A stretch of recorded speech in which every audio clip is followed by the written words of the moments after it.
আজকে আমি দুটো ফুলকপি নিয়ে নিয়েছি। এই ফুলকপি দুটো কোরমা বানাবো আজকে। তা এবার ফুলকপিগুলো ভালো করে কেটে নেব আমি। এই যে ডান্ডিগুলো ফেলে দিতে হবে, নাহলে সেদ্ধ হতে দেরি হবে।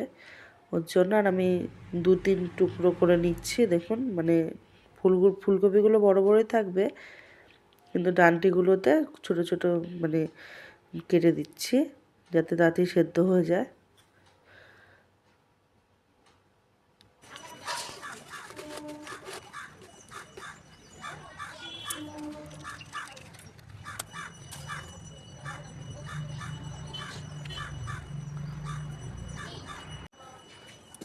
কড়াইটা বসিয়ে দিলাম, এর মধ্যে আমি দিয়ে দেবো হচ্ছে গরম জল, কেননা ফুলকপিটা একটু ভাপিয়ে নেবো।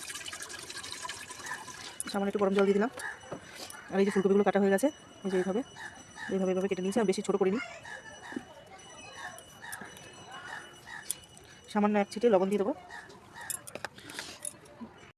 জলটা গরম হয়ে গেছে, ফুলকপিগুলো দিয়ে হালকা নাড়ে চাড়ে নামিয়ে দেবো। বেশি একটা সেদ্ধ করতে হবে না।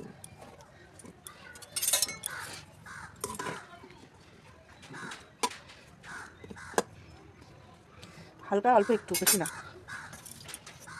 একটু ঢেকে দিই 5 মিনিট মতো। 5 মিনিটও লাগবে না, 10 সেকেন্ড হলেই হয়ে যাবে। তো ঢাকনাটা খুলে দেখি।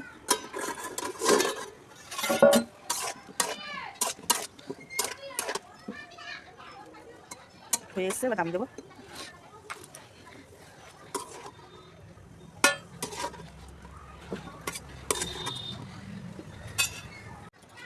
কড়াইটা গরম হয়ে গেছে, এর মধ্যে আমি দিয়ে দেবো রিফাইন তেল ফুলকপিগুলো ভেজে নেওয়ার জন্য।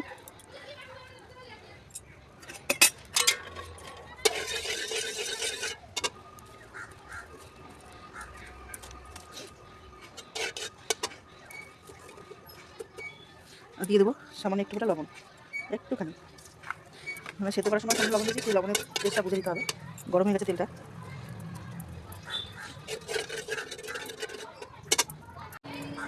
তেলটা গরম হয়ে গেছে, এর মধ্যে আমি দিয়ে দেবো ফুলকপিগুলো।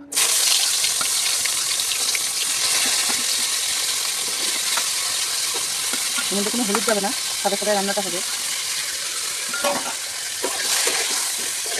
লাল লাল করে ভেজে নেবো আমি।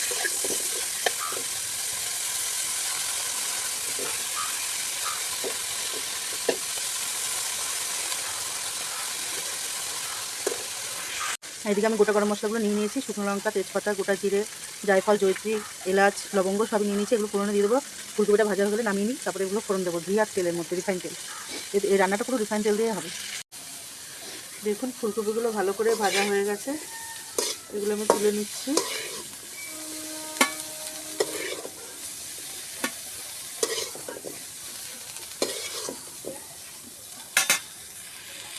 পুরো রান্নাটা আমার রিফাইন তেল দেওয়া হবে, আমি রিফাইন তেল দিয়ে দিচ্ছি। আর দিয়ে দেবো আমি এর মধ্যে ঘিটা দিয়ে নিলাম। এরপরে আমি ফোড়ন দিয়ে দেবো।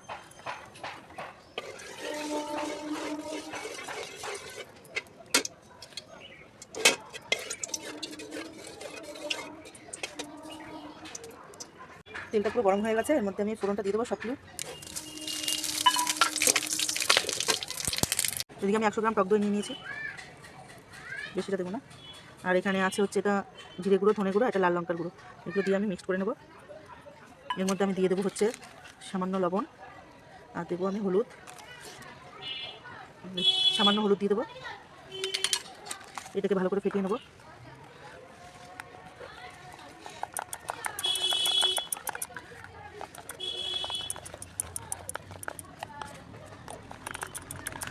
দেখুন হয়ে গেছে।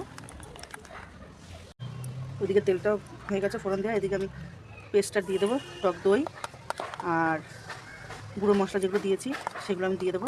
দিয়ে দিলাম, ধুয়ে দিয়ে দেবো।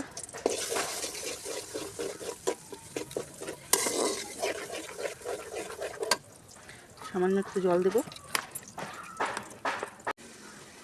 আর আমি এর মধ্যে দিয়ে দেবো যে সামান্য একটু কসুরি মেথি। এটা দিলে টেস্টটা ভালো হয়, গন্ধটাও খুব সুন্দর লাগে। এটা দিতেই হবে কসুরি মেথিটা।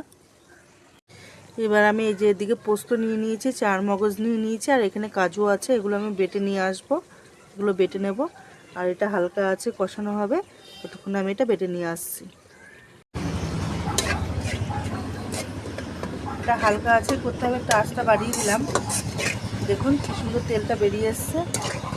এরপরে আমি দিয়ে দেবো হচ্ছে এই যে কাজু, তারপরে হচ্ছে মগজ আর পোস্ত বাটাটা দিয়ে দেবো আমি এর মধ্যে।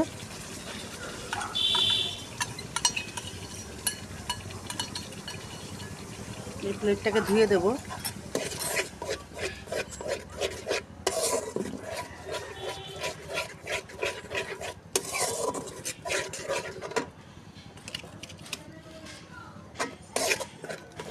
এই রান্নাটা আমি দুধ দিয়েই করবো। এই যে দুধটা জাল দিয়ে রেখেছি, এই দুধটা দিয়ে দেবো।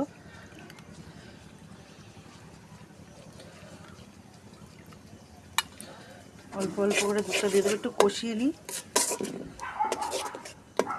হালকা আছে না দিলে কি হবে বলেন তো? এর মধ্যে আমি একটু ঝালের জন্য কাঁচা লঙ্কা দিয়ে দেবো। আর আমি এবার ফুলকপিগুলো দিয়ে দেবো। দেখুন কষানো হয়ে গেছে, তেলও ছেড়ে দিয়েছে। এবার আমি ফুলকপিগুলো দিয়ে দেবো।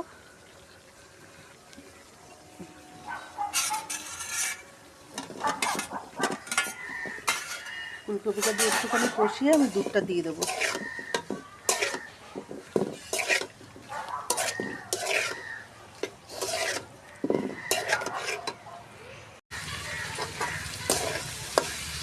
পুরোপুরি কষানো হয়ে গেছে, এবার আমি দুধটা দিয়ে দেবো।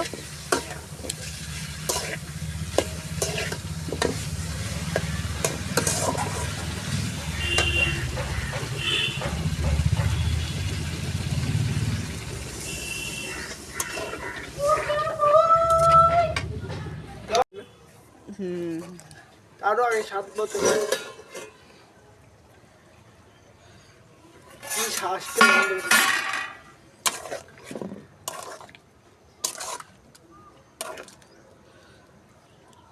মানি ব্যাগের মধ্যে রেখে দেবো। এটা হয়ে এসছে, একটু শুকাবে। তা আমি এর মধ্যে দিয়ে দেবো হচ্ছে গিয়ে এটা হচ্ছে গরম মশলা। গরম মশলা দিয়ে দেবো, সামান্য একটুখানি ঘি দিয়ে দেবো।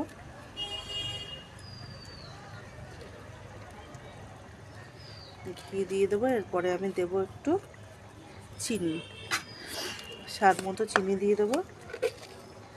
এই যে অল্প একটু চিনি দিচ্ছি, স্বাদ মতো। এটাকে চিনিটা দিলে স্বাদটা বাড়বে।